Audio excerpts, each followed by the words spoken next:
Let me give you a lot of the early round guys, first couple round guys that I'm a little worried about. And, you know, a couple of them are falling. I'm seeing Derrick Henry fall. Right now he's the 15th average pick, but I've seen him go as low as the third round. And I'm trying to draft a lot of 10-team leagues. I'm trying to keep it 10-team leagues. So that, you know, he's falling a little bit. But let's get the guys I'm a little worried about. Christian McCaffrey. Slightly Justin Jefferson because he is questionable. So he's kind of on the list, but not as much as others. Mainly Christian McCaffrey, Saquon Barkley, Derrick Henry. So listen. Human beings are human.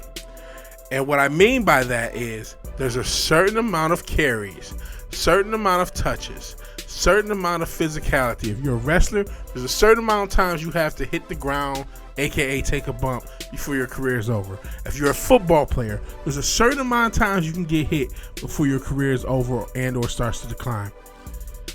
Has CMC passed that? I don't know.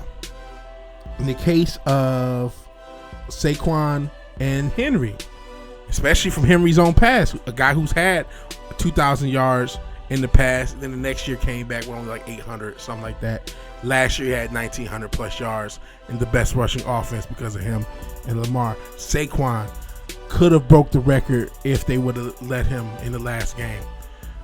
Over 2,000 yards, like 2,500 yards from scrimmage, including the passing yardage. I don't know if he's going to be able to produce like that. But because a lot of people are starting to get scared, you're starting to see him slip to where even if you're like the 9th or 10th draft spot in your league, sometimes Saquon's still there. It's somebody who has walked into some of these drafts like, oh, I'm not really worried about Saquon. If I see him at the 10th spot and that's the turn, it's hard to say no to Saquon. You know what I'm saying? First round, the second round turn, I mean, you'll have Saquon and Derrick Henry be there, or Saquon and Drake London. It's like, it's hard to say no to some of those things. But I understand the caution. I understand why people are worried. If of the three, the person I'm worried about the least is Saquon, when I mentioned him, CMC, and Henry. And I'll talk about the other two shortly. I say that because even though he did have a lot of touches, because he was so impressive last year, he had a lot of long runs, right? He had a lot of runs that just went 50, 60 yards. And as a result, he took damage. I mean, there's no way to go through an NFL season with that many carries not taking damage, but it wasn't as grindy of a 2,000-yard season. It was a lot of big plays, explosive plays. That great offensive line gave him great gaps and holes, to fill, and he did, But he didn't take the type of damage a guy like Derrick Henry is taking. And if you know his history, I mean, he took a lot of damage in high school. His fucking high school coach needs to be locked up for child abuse. How many times they gave that man the ball. And even when he got to Alabama, he said, man, I don't really know how to play running back. They just handed me the ball and ran. You got to teach me this shit, man. Because I just came up in a small town. I was the most athletic guy. They just kept giving me the ball, and I kept running straight. You got to teach me the nuances of the game. And he learned them, obviously. He's been a great player ever since he got in the league. He is a little older.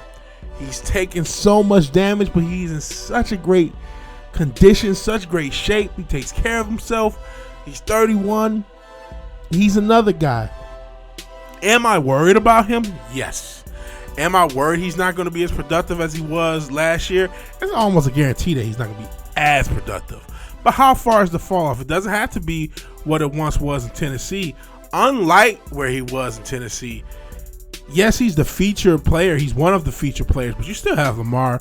You still have Zay Flowers. You still have a lot of players outside of him in this Baltimore offense to take some of that pressure off him. He doesn't have to be this super duper bell cow 30, 40 carries a game like he had to do in Tennessee. So again, I wouldn't draft him as early. And I mentioned at the turn of the first round into the second round that I wouldn't draft him there. But if he's there and he falls, which I've seen him fall, to the second and the third round turn, now he's a little bit more valuable because then you start to look and you say, well, who's really here? Yeah, you got Jonathan Taylor, who I like. You got Josh Jacobs, who I like. You know what I mean? You got a lot of players who I like. You got his quarterback, Lamar Jackson, could be there. But if he falls to that second, almost third round, you kind of got to take him, man. I don't know that, it's not like Jonathan Taylor's not an injury risk. He gets a lot of carries, and he's going to be called on a lot more in that offense, or at least you would think, than Derrick Henry. I mean, they can win without Derrick Henry playing well. I don't know if the Colts is going to be able to win while Jonathan Taylor doing everything. And you can say a similar thing. You got Josh Jacobs, who's a great running back. He's a little older too. So that's the thing. When you start to get into that area, there's some questions outside of Bucky Irving, who's younger. A lot of these running backs in this era or in this area of that 2-3 turn, you look and you say, a lot of them are kind of older with some damage on them. So yeah, if Derrick Henry falls, you gotta take him. But there's one of these guys I just can't bring myself to draft. I'm not telling you not to. I can. That's CMC. And here's the issue, man. I saw CMC get 400 touches in the Carolinas. I saw him get hurt in the Carolinas. I saw him get a bunch of touches for that Super Bowl run with San Francisco. I saw him come back last year, and immediately Shanahan gives him a 20-plus touch game, and he gets hurt again. He's been a guy that's been a lot of different coaches. Bell cow, workhorse, just give the ball to him and just, whether it's passing, whether it's running the ball, just spam CMC. And he's delivered, but he also gets hurt. He's a human being, man. He's a human being. I don't know how much he can take. The only reason I'm not going to tell you not to draft him, even though I can't. I personally can't do it. But I could be wrong. I'm just an asshole on the internet. I'm not an expert. The reason I'm not going to tell you not to draft him is this. As much as I'm down, on Shanahan, Kyle Shanahan, and I talk about how Shanahan's as coaches, at least him and his dad, have had a history of kind of abusing backs, whether it's quarterbacks or running backs, whether it's RG3, and just overusing running backs. Hell, Jordan Mason last year also got overused to injured by Kyle Shanahan. So as much as I'm down on their ability to recognize that these are human beings, there's a path, especially in a PPR league, to CMC still being a very productive player, just because that offense is not that great. And even if you are smart enough to give Isaac Garundo a lot more of the carries, you're still going to give CMC a lot of catches. He can get 100 catches as a running back. He can get 80 plus. He's had 80 plus catches as a running back. So you can fuck around where maybe he doesn't have the same amount of carries. Maybe he only has 180 carries, but then he gets another 90 catches, and then you look up and he got 1,500 all-purpose yards and 12 touchdowns. You know what I mean? So even though I'm worried about CMC, I can't draft him because of the injury issues.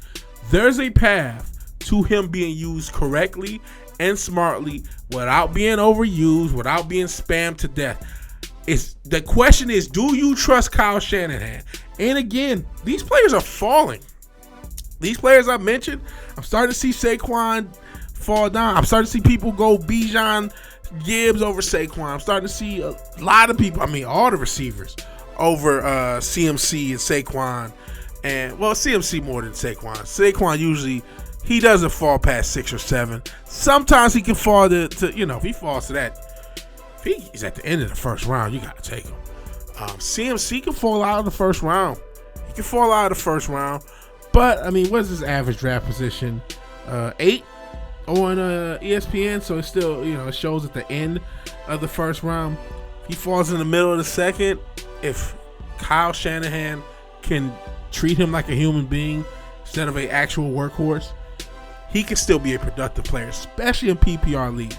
So in PPR leagues, I would be a little bit more quicker to draft CMC than other leagues, because I really think the path to CMC being a productive player, especially, who are their receivers right now? You got Ricky Pearsall, you got Juwan Jennings. I don't trust Ayuk to come back and do much.